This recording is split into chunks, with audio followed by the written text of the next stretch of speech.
അസ്സലാമലൈക്കും. Hi friends, എല്ലാവർക്കും സുഖം തന്നെയല്ലേ? ഞാൻ 2 വീഡിയോ പോസ്റ്റ് ചെയ്തായിരുന്നു. ഞാൻ ആ വീഡിയോയിൽ പറഞ്ഞായിരുന്നു ഞാൻ നിധി ആർട്ടിസ്റ്റ് എന്നുള്ളൊരു സ്റ്റുഡിയോയിലാണ് വർക്ക് ചെയ്യുന്നത്.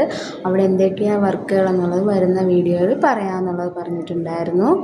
അന്നേരം അവിടെ വർക്ക് എന്ന് വെച്ചാൽ ന്യൂ ബോൺ ബേബീസിൻ്റെത്, ബർത്ത്ഡേയുടേത്, പിന്നെ മെറ്റേണിറ്റി വീഡിയോസും ഫോട്ടോസും അങ്ങനെയുള്ള വർക്കുകളാണ് ഇവിടെ ചെയ്യുന്ന സ്റ്റുഡിയോയിൽ.